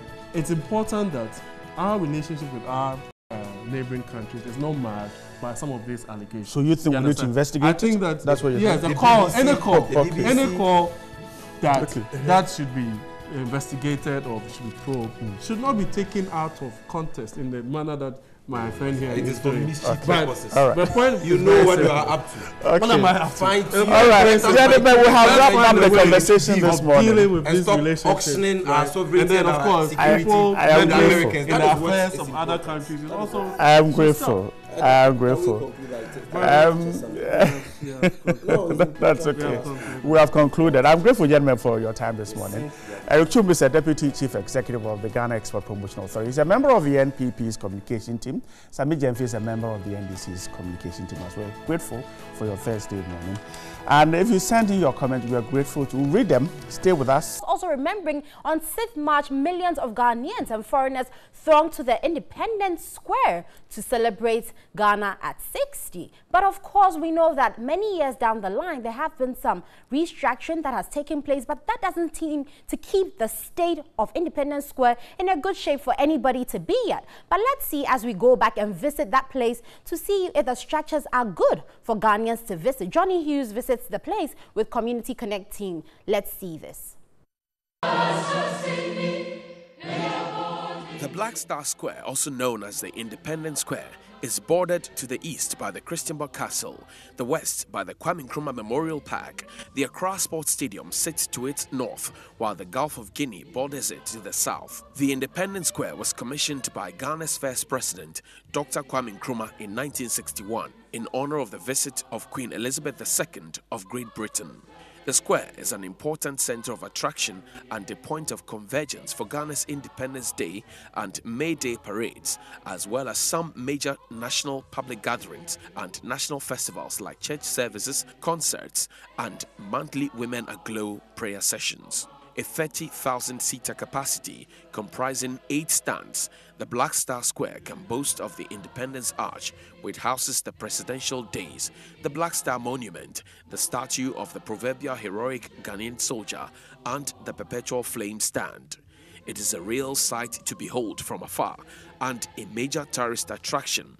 But what is the inside story and how safe is it? And can it continue serving the purpose for which it was constructed? On the eve of the 61st independence anniversary of Ghana, the Community Connect team visited the Black Star Square to observe preparations for the celebrations. We didn't struggle to identify various degrees of visible cracks in the stands, under the stands, in the gutters, and even under the walkways. The sitting area at the 57-year-old edifice has more cracks than its age, yet it continues to play host to thousands of Ghanaians and foreigners alike, including children of school-going age. The cracks are on every side, presenting a risky picture. The iron rods, supposed to be concealed in the concrete, are visible. Not even the presidential section reserved for the most important man in Ghana is free from cracks and what seems like a prolonged neglect. Surprisingly, the president is often not up there alone. Other presidents and esteemed visitors of our beloved nation are also hosted there, including high-ranking officials of state and other very important personalities. This door had almost fallen off, since one of the hinges supposed to hold it in place was not available as at the 5th of March. The gutters have their own share of the cracks. The slabs and the waste pipes tell a sorry story that must be heard by all and sundry and fixed immediately.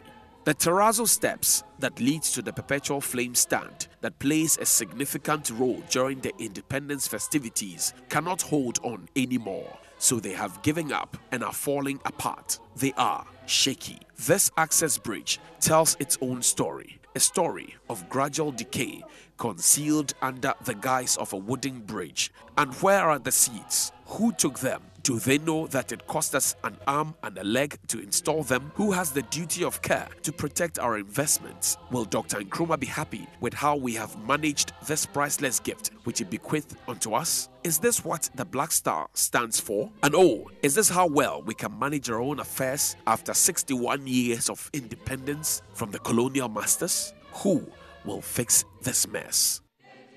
This is the story at the Independence Square. The liberation soldier, the perpetual flame, and the beautiful emblem of independence. When hundreds of Ghanaians, and indeed thousands of Ghanaians, gather here at the Black Star Square to celebrate the efforts of our forebears, will it be in freedom and justice, or will it be in fear because of the cracks? Will they have their hearts in their mouths?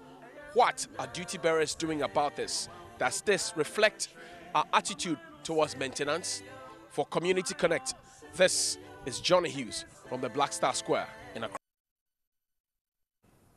And we will certainly keep you posted on what happens at the Independence Square. But let's move on and talk about our taxes, because GRA has been in the news this week and in past weeks talking about the tin, that everyone needs to get a tin for themselves. But moving away from that, they are celebrating a special week and they're here to speak to us about it. I have Mr. Joseph Asari. He's the Acting Assistant Commissioner at the Osu Medium Taxpayers Office, and also Mr. Martin Yamborigia. He's the Head of Audit, Legon Medium Taxpayers Office. Good morning, gentlemen. Good morning. So we understand you're organizing a Tax and Good Governance Week. What is the week about? Okay. The Revenue Administration Act and the Income Tax Act requires every person who earns income to file a tax return at the end of the year. That's 4 months after the end of the year. So that means that the return for 2017 will be due by the end of April. So we are having the launch of the week tomorrow, that's the 6th of April, where the second gentleman of the year, the Vice President of the Republic of Ghana, Dr. Mahmoud Bawumia, will be filing his personal income tax returns. That will be followed by other dignitaries. Then there will also be a simultaneous launch of the week in all the regions of the country to create the awareness and to encourage individuals and other income earners to file their tax return. So it's about they observing their civic responsibility that has to do with filing of tax return. Yeah. Okay, since the week is all about filing returns, someone is, asking, what is a return? Yeah. A return is a statutory declaration. It's a declaration by a person, either a company or an individual, of the activities that was carried out in respect of income earned from employment for an individual and business and an investment that is declared to the Ghana Revenue Authority for proper assessment to be made on such a person. Okay, so when you say someone is filing returns, what process do they go through to actually make that happen? Okay, yeah, in filing your returns, there is a statutory declarative form where the individual can either download from the website of Ghana Revenue Authority, or you can pick a hard copy from any domestic tax revenue division of the Ghana Revenue Authority. Then you will give us information which has to do with either your personal data or if it's a company, the company personal data. But more importantly, we want to know the income that you earn. And per our laws, there are 3 sources of income: income from business, employment, or investment. So you declare to us how much income you earn from your business, how much income you earn from your investment, how much income you earn from your employment. Then what is the tax thereon on those income? Then if you have already made an advance payment, which the law requires you to do, and then if you also suffered any withholding tax, that will be deducted from how much tax you are supposed to pay. And the difference is what is due to be paid to Ghana Revenue Authority. On the other hand, if you have overpaid, that qualifies you for a refund, which you can apply and then receive. I don't think that happens often. It but does. Anyway, when are you due to pay? What specific date? Are you due to pay? To file the returns. As he indicated in his submission, the law enjoins that after 4 months after the end of the year. Okay. So for businesses and individuals whose calendar year ends on 31st December, the 4 months ends in April. Okay. So you have the whole of April to file the return. Okay. So supposing my company, for one reason or another, is not able to file returns in April, what happens? Is there a penalty? Yeah, there are penalties. For not being able to file your return, there's a spot penalty of 500 Ghana cedis. And for each day that the default continues, you pay 10 Ghana cedis. So 500 just for failing, then every day 10 Ghana cedis until you file. So every day after the last day in April, is that what it will be? That's correct. Okay. That's correct. So now, is there a situation where a taxpayer will be exempt from filing returns? Well, there are only 2 instances where a person will not be allowed to, will not be filing a return. One, if the person have no chargeable income, that means that you do not earn any income at all. The law doesn't require you to file a return. If you are also non-resident, for tax purposes, you are not resident in Ghana, then you will not also be required to file a return. Other than that, every person, whether you are an employee, you are a business person, you are supposed to file your return. Okay, so supposing for one reason or another there's going to be a delay, am I allowed to apply for an extension? And if so, for how long? Yeah, you can apply for extension before the end of the 4th month. Okay. You can apply for the extension at the end of April. Okay. So you can apply, and the Commissioner General is enjoined under the law to give you a period of maximum of 60 days to file. Okay. So the Commissioner General can tell you that you are given an extension of a week or 2 weeks or 1 month. But after that, you can also apply for a renewed extension, the maximum of which should not be more than 2 months after April. Okay. So if the person goes against all that, then you start counting the penalty. Is that right? That's right. Okay. That's right. So who signs the returns for an entity? Any authorized officer of an entity can sign. Either the MD, the accountant, or even the tax consultant can sign. But only the person should be authorized by the entity to sign. In the case of an individual, you have to sign it personally. But where you are not personally available, somebody can also do the declaration for you and sign on your behalf, but with your consent. Okay. And I'm sure whilst we, file these returns, you must have a TIN. So let's delve into this tax identification number. The law has been in place for a while, but it seems it is now that there's a hype on the need to reinforce it. Why is it coming at such a time, and why does it seem to be so stringent and attached to getting a bank a bank number, getting a passport, and all other things like that? Okay. Well, yeah. So Asara can. I think the law, the 915, the Revenue Administration Act, enjoins every person to have a TIN, and has catalogued the activities of government that if you are an individual or an entity and you want to transact business with the government, if you don't have the TIN, you will not be able to do it. Okay. So it's a way of widening the tax net, so that everybody that does, at least, if you are not dealing with individual, you're dealing with government, then at least government must have its fair share of the taxes that are due. But I mean, for some people, irrespective of having a TIN or not, government still does enjoy some fair share from other taxes that you may be paying. So why is it making it so stringent on the TIN in particular? The TIN for this particular purpose is for the income tax. Okay. And that is the most abused. Okay. When it comes to the indirect tax by way of VAT or custom duties, it's an ad hoc thing. If you don't incur cost, you don't pay. Right. But for earning income, you have to declare the income to the government. Okay. So it is purposely to widen the income tax net. Very well. But also, yeah, and just to add to what Asara have said, even if you are paying your taxes, maybe you are an employee, it is possible that you could be having other source of income. Right. Maybe you are doing business, you have other investment that you are earning income. And by law, you are supposed to declare everything and pay. So it is not just enough to say that, oh, my employer have deducted tax and paid. Now we are tying it to other source because we realize that these are some more important things that people would definitely want to do or cannot do without. So that if we want to enforce the law, which is in the Revenue Administration Act, then we must find other means of ensuring that we can get the people to file. So like you rightly said, if you want to go and renew your driver license or you want to register a vehicle, you have to provide a TIN. If you are going to renew your passport or obtain a new passport, you need a TIN. If you are going to open a bank account, you need a TIN. So these are avenues, or even to get payment from any government institution, or even to obtain a contract, you need a TIN. So it's like, without a TIN, you cannot live any meaningful life as far as business is concerned.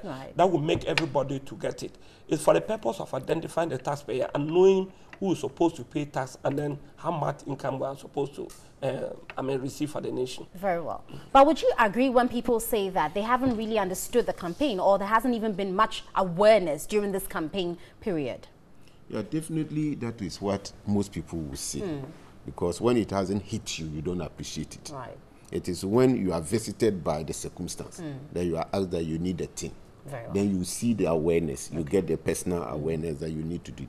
But it's been there for a long time. A long time. Right. But just that people have always glossed over. But also finally concerning the TIN, people have suggested that since we have SNIT numbers and we have other documentation where details are taken, why doesn't the GRA just take information from there and assign everyone a TIN rather than asking us to fill forms and go through the same rigorous procedures we always do? Yeah, there are some information that are required for the TIN that may not be available in those other details that we are talking about. Right.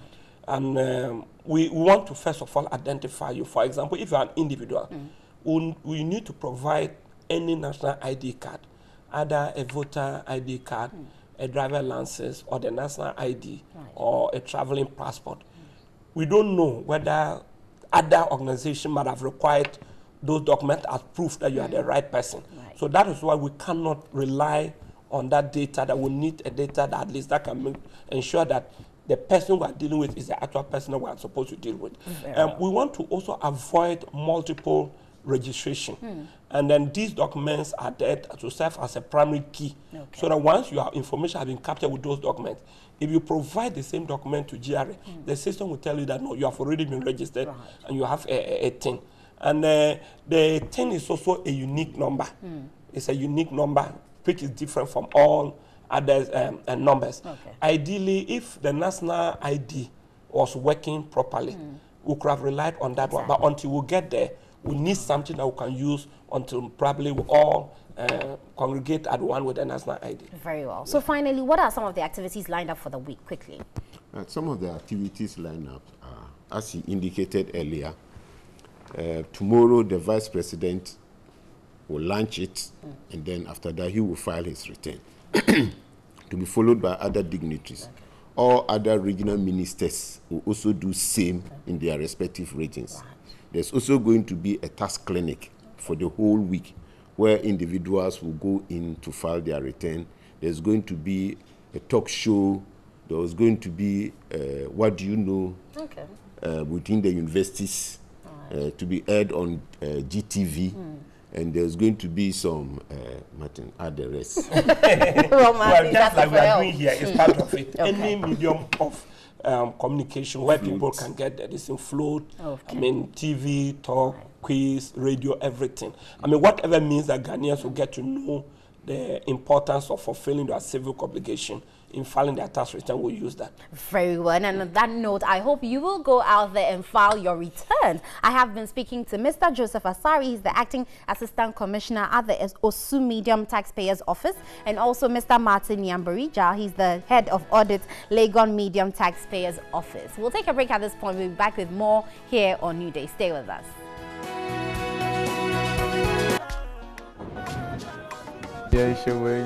Is this the right? Is this what they call Ikutia? Yeah. That's what they call it. Anyway, but is that ex-president John? Yes. Why is everyone worrying him about election rigging? Look, let him be. He didn't even rig our own elections. Why would he be concerned about? I don't know, Amma. Look, and I'm thinking, I'm very disappointed in Sierra Leone. Maybe it's not an official government position, but somebody must call somebody to order. Look, when Sierra Leone had the Ebola scare, no other African country was willing to go there. At the time, President Mahama was the head of state of Ghana, and he had to mobilize our people to go there in spite of the danger and everything else. Is this the kind of thank you we get? And see, he was not there alone. He was there with a whole envoy. So I don't get it. I mean, my problem is if someone is sent as a head of a mission, certainly he's an observer. He's not there to interfere. And that's the explanation we keep getting for these organizations. And so if he was there in his individual capacity, then you could say, based on his relationship to person A or B, then, but if he's there on a mission, certainly you know what saddens me? What saddens me is when you have Ghanaians riding on it and sharply divided along political lines, feeding into the conspiracy and the propaganda. I find it so sad. It is sad. And I don't know, but it's a shame. You see, for me, I'm not surprised at all. African governments that are about to lose elections would always find someone to blame everyone. I mean, the police, the military, civil society. And so it's not strange at all to have found the then government now in a position try to finger every one of those who went there to ensure some sanity in the whole process. So for me, it's one of those things that we'll always find with African government, particularly those whose back are on the ground and about to lose elections. They will find, blame for every person around. So it's not strange for me at all. So it's something we should just ignore it. Okay, so here's another tilapia creation. It says what? Charge office. I'm sure there's the CID office. And somebody says, we for you Pontius Pilate approach. Which one? A Pontius Pilate approach. The one that he washed his hands. He washed his hands, yes. But they have no bowl of water there. They have gloves though. But what's the one? Okay, so they are scanning and... Yes, they are scanning. What's the other guy doing? It's misdemeanor, felony, or treason. He's also searching with a torchlight. Oh, right. Yeah, this one has a magnifying glass. So they're searching for treason. If they can find it. So Koku's legs are crossed. He doesn't have a socks on. He doesn't have any issue. I mean, he's just watching on like, you guys are wasting your time. Yeah, you are watching, you know, so let's watch. Interesting there. Oh my God. That's pure talent. That's pure talent. I mean, Tilapia is unrivaled when it comes to these things. He is certainly unrivaled when it comes to this. I like his cartoons, and I like the fact that he's gained a lot of ground. So, well, which other one is there? Okay, so Opane's birthday wish list. And what's the president wishing for on his 74th birthday? It says, well, make a wish. Happy birthday. So 1, it says rename Flagstaff House. 2, free Koku. 3, fire BNI boss. Oh, I see. So those are the promises, the pledges. So this is what? The vice president? Yep, looks like the vice president. Like him. Who is this? He sort of looks like the agriculture. Agric minister. No, this is not agric minister. He almost looked like him because of the glasses and the, you know. But would agric minister wear like lilac socks? Like these are. We'll have to find out. Well, it matches his tie. That's of course. Perfect combo. And that's why, you know. But he doesn't have a pocket square. He doesn't have a pocket square. Anyway, but it's time to wrap up. Yeah, we'll wrap up shortly. You know, grateful for your time and everything else. Any WhatsApp messages coming through? I think that there were 2 more left from, you know, the earlier. It says, well, please tell the MPP guy that my constituency is waiting for $1 million promised by incompetent Baumia during their campaign time. And Bright, the MPP and its communicators must take Ghana serious. Ghanaians voters for change, but not for excuses. Lies, deceit, and good English does not govern.